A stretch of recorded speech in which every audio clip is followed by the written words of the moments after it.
What started as a routine evening turned into a tense showdown that no one saw coming. Noah Reynolds knew how to handle pressure, but did Officer Dalton? Moments like these raise important questions about power, perception, and justice. What would you have done in Noah's place? Let us know your thoughts in the comments and tell us where you're watching from. If you love gripping real life stories like this, hit that subscribe button and turn on notifications. We've got another powerful story coming tomorrow. Trust me, you won't want to miss it. See you then. He was stopped for no reason, but his response left everyone speechless. It was a warm evening in downtown Austin, the kind where the streets hummed with life, laughter, and the scent of fresh coffee from corner cafes. The sidewalks were busy, filled with people coming and going, their conversations blending into the steady rhythm of the city. Noah Reynolds, a 36-year-old former Marine Corps officer, moved through the crowd with an easy confidence. Dressed in a fitted gray t-shirt, well-worn jeans, and a pair of sneakers, he looked like any other local enjoying a peaceful night out. A leather messenger bag hung from his shoulder, its weight familiar and reassuring. Noah had been looking forward to this night. For the first time in months, he had some downtime, a rare break from the structured discipline that had shaped most of his adult life. He was heading to a small, independent bookstore a few blocks away, one of his favorite spots. There was a novel he had been meaning to pick up, and for once, he had time to actually read. As he approached an intersection, the city lights reflected off the wet pavement from an earlier rain, creating a golden shimmer under the evening glow. Just as he stepped forward to cross the street, the sudden screech of tires cut through the air. A police cruiser rolled to a sharp stop at the curb, its headlights flashing across the sidewalk. Noah instinctively slowed his pace, turning his head as the driver's side door opened. Officer Eric Dalton, a tall, broad-shouldered officer with sharp blue eyes, stepped out with deliberate slowness. His gaze locked onto Noah immediately, scanning him like a hawk sizing up its prey. "Hey, you!" Dalton's voice was firm, cutting through the noise of the street. Noah stopped mid-step, his expression unreadable. His years in the military had trained him to assess situations in an instant, and every part of him told him this was about to become one of those moments. "You're in a bit of a hurry, aren't you?" Dalton continued, his tone laced with suspicion. "Mind telling me where you're headed?" The question hung in the air. Noah could feel the weight of it, the accusation buried beneath the words. A few pedestrians slowed their steps, sensing the tension, while others moved on, their shoulders stiff, as if they had seen scenes like this before. Noah tilted his head slightly, his expression remaining calm. "Just heading to the bookstore," he replied evenly. Dalton folded his arms, his lips curling into a smirk. "Bookstore, huh? That bag of yours? What's in it? You carrying anything I should know about?" The implication was clear.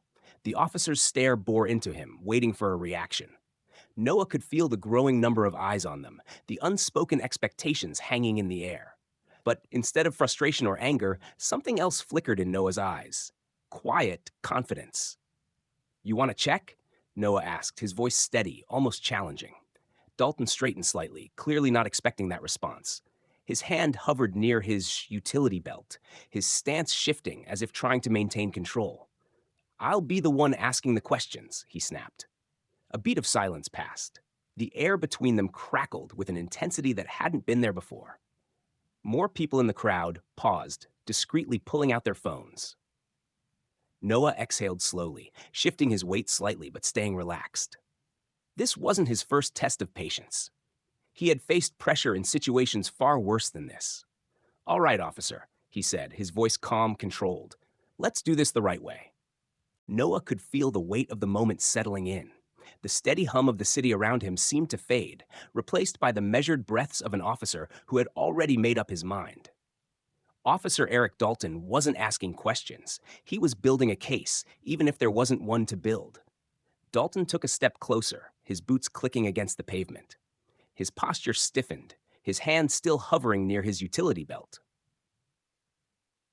"Drop the bag," he ordered, his voice sharper now. "Let's see what you've got in there." The crowd had thickened, subtle but undeniable. Pedestrians who had been walking past moments ago were now lingering, phones in hand, cameras discreetly pointed in their direction. Noah noticed the shift, the silent witnesses, the power of a single moment to spiral into something much bigger. Noah kept his breathing steady. This wasn't his first time dealing with pressure, but there was a fine line between staying calm and being cornered. He could feel the air tightening, the tension between him and the officer, turning into something more dangerous. Am I under arrest? Noah asked, his voice even. Dalton's jaw tightened. You're being detained, he shot back, avoiding the direct answer. You fit the description of someone we're looking for. A few people in the crowd exchanged glances, some shaking their heads. A woman holding up her phone muttered, Here we go again. Noah gave a slow nod, his lips curving into the faintest, almost imperceptible smile. All right, Officer Dalton, he said, let me help you out. He moved slightly, stepping closer. Not enough to provoke, but just enough to take control of the moment. Dalton stiffened, his fingers twitching near his belt. Stay right there, the officer warned. Noah raised his hand slightly, his voice steady.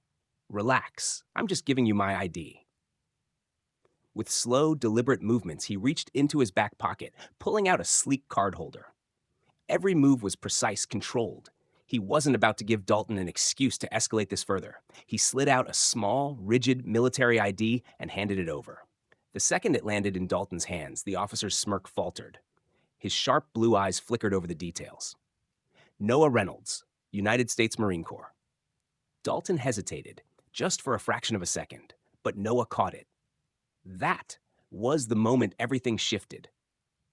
You still think I fit the description? Noah asked, his voice as calm as ever, but now edged with something else. Amusement. The crowd, sensing the shift in power, leaned in. Phones were now openly recording. The murmur of anticipation in the air was undeniable. Dalton had started this confrontation. Now he had to finish it. Dalton's fingers tightened around the military ID, his eyes flickering between the card and Noah's face. The hesitation was brief, but it was there. The officer had expected resistance, anger, maybe even fear. But what he got was something far worse for him. Control. Noah wasn't rattled. He wasn't intimidated. He was standing firm, and now the weight of the moment had shifted entirely. The crowd sensed it too. The tension in the air had evolved, not just between Noah and Dalton, but between Dalton and accountability. Phones were no longer discreetly recording from pockets or half-raised hands. They were out in the open now. Faces in the crowd reflected the same unspoken question. What now, officer? Dalton cleared his throat and tossed the ID back at Noah, his smirk returning, but weaker this time. This doesn't mean you're above suspicion, he muttered. Noah caught the ID smoothly, slipping it back into his wallet. He didn't need to say anything. The smirk on Dalton's face might have still been there, but his authority was slipping through his fingers. Stay put while I check your bag, Dalton ordered. His voice was gruffer now, like he was trying to regain control of the situation. Noah crossed his arms, his expression unreadable. Go ahead, but make sure everyone sees what you find. He gestured slightly toward the crowd, then his voice edged with something that sounded almost like a challenge. Dalton's jaw clenched, but he crouched slightly, yanking open the zipper of Noah's leather messenger bag. The onlookers leaned in, their phones locked onto the scene like paparazzi catching a scandal. Inside, everything was meticulously arranged. A neatly folded book, a stainless steel water bottle, a sleek black laptop. Nothing out of place, nothing suspicious. Dalton hesitated. His fingers hovered over the book before pulling it out. He held it up, squinting at the cover as though expecting it to be contraband. Leadership Under Pressure, A Marine's Guide to Resilience and Excellence. The author's name was printed in bold at the bottom. Noah Reynolds. A murmur rippled through the crowd. The irony of the moment was so thick, it was almost suffocating. Dalton blinked, momentarily thrown off. You wrote this? His voice was laced with disbelief. Noah tilted his head slightly, his expression calm. That's what the cover says. You want me to autograph it for you, or are you just planning to keep rummaging through my things? A ripple of laughter ran through the crowd. Dalton's face flushed red.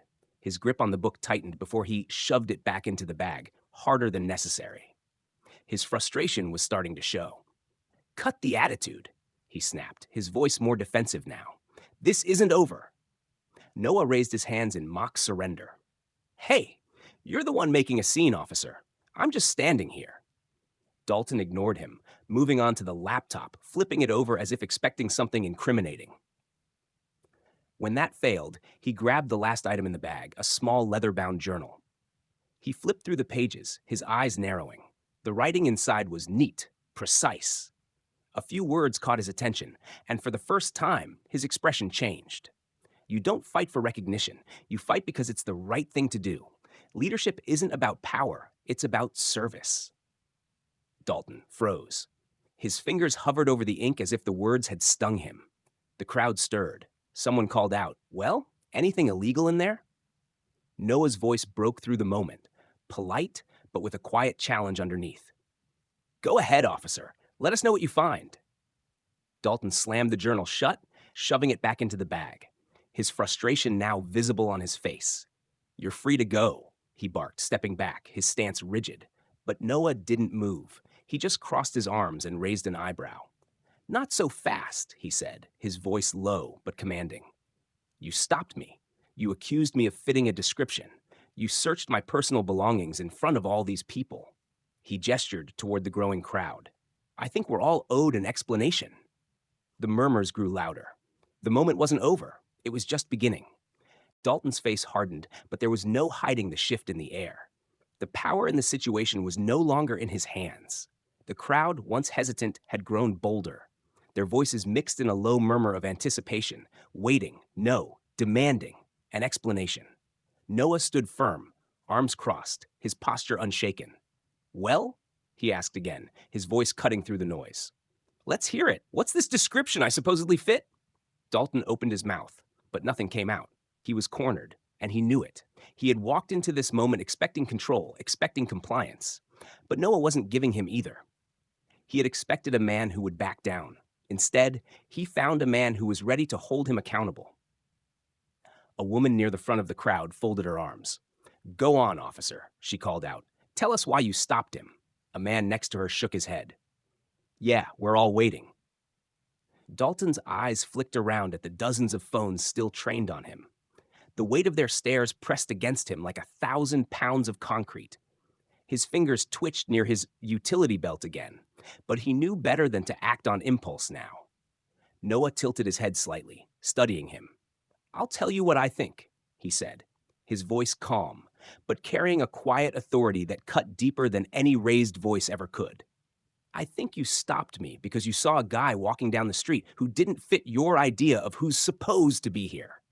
He let the words settle for a beat.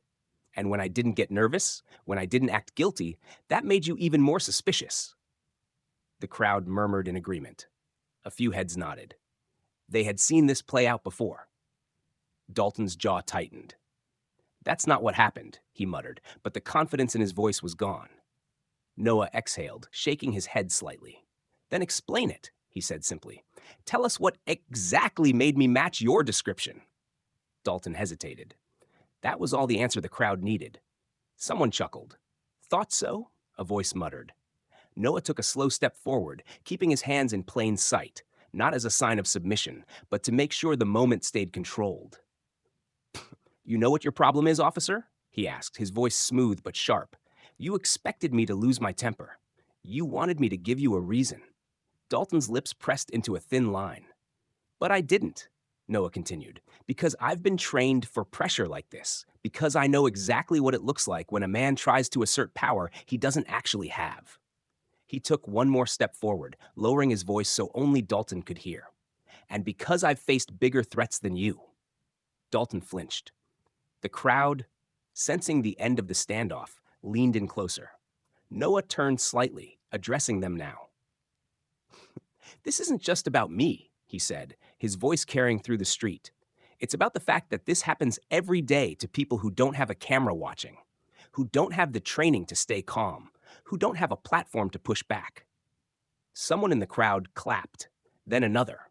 The sound spread until a wave of applause rippled through the street. Dalton's face reddened. He looked at Noah one last time, then stepped back. Without another word, he turned on his heel and stalked toward his patrol car. The crowd booed. Someone shouted, "That's it? No apology? No explanation?" Dalton didn't answer because there was nothing left to say. As Dalton turned away, heading back toward his patrol car, the weight of the moment settled over the crowd. No apology, no explanation, just a retreat. It was a move everyone recognized, a man trying to escape the consequences of his own actions. But this time, there were too many witnesses, too many cameras, too much truth already out in the open. Noah stood tall, arms still crossed over his chest, watching the officer's back. He could feel the tension in the air, the silent questions hanging between every person on that street. Was that really it? Dalton had humiliated himself, but was that enough? A voice from the crowd cut through the silence. That's it? You're just going to walk away? Another chimed in. You don't get to start something like this and then run off when it doesn't go your way. Dalton stopped mid-step, his shoulders stiffening. He turned slightly, his expression blank, but his hands were clenched into tight fists at his sides. For the first time that night, he was the one being challenged. Noah exhaled slowly and stepped forward, closing the space between them just enough to ensure his voice carried. You think this is over? He asked, his tone calm, controlled. It's not. Dalton flinched, but quickly masked it, his gaze darting to the crowd. He was trapped, his escape blocked by the sheer number of people demanding answers. Noah pulled out his phone and tapped the screen once. The red recording light was still on. The crowd gasped, a few murmuring in approval. You're going to stand here and explain why you stopped me, Noah said, his voice unwavering.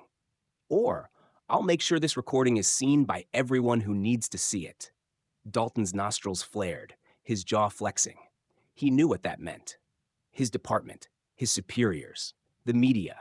Silence stretched between them, thick with the weight of a decision. Dalton's eyes flickered between Noah, the phone, and the dozens of people still recording. For a brief second, it almost looked like he might fight back. Then, with a deep breath, he made his choice. Dalton took a stiff step forward, his voice tight. He swallowed hard, then tried again. I made a mistake. The crowd's murmurs turned into a stunned silence. Dalton's eyes burned with frustration, but he forced the words out. I shouldn't have stopped you, he admitted, his voice barely above a grumble. There was no description. It wasn't much, but it was enough. Noah nodded, slipping his phone back into his pocket. He didn't need to press further. The damage was already done. The crowd erupted in applause, some cheering, others shaking their heads in disbelief. A woman near the front muttered, That's a first! Dalton's face was burning red, his pride shattered in front of an entire street full of witnesses. Without another word, he turned and stormed back to his cruiser, yanking the door open and slamming it shut behind him. As the patrol car pulled away, Noah let out a slow breath, the last remnants of tension bleeding from his shoulders. He turned back to the crowd, a faint smirk pulling at the corner of his lips. Well, he said lightly, anybody else need their bag searched? Or are we good? Laughter rippled through the onlookers, the energy shifting from charged to victorious. This wasn't just about one confrontation. It was about something bigger. A statement. A moment of clarity that reminded everyone watching that power without accountability was just an illusion. As the crowd slowly dispersed, Noah adjusted the strap on his messenger bag and finally headed toward the bookstore. Tonight had been unexpected. But in the end, he had walked away standing tall. Some moments leave an impact far beyond the people directly involved. Tonight, Noah Reynolds stood his ground, not just for himself, but for everyone who's ever faced an unjustified accusation, an abuse of power, or a moment where staying calm was the only option. Now, we want to hear from you. What do you think about what happened? Should Officer Dalton have been held more accountable? Have you ever witnessed or experienced a similar situation? If you were in Noah's shoes, how would you have handled it? Let us know in the comments. Also, tell us where you're watching from. We love seeing how far these conversations reach. Your voice matters, and stories like these deserve to be talked about. If you want more gripping, real-life stories that challenge the way we see the world, make sure to subscribe and turn on notifications. Tomorrow's story is even more intense, and trust me, you won't want to miss it. Drop a comment, join the discussion, and we'll see you in the next one.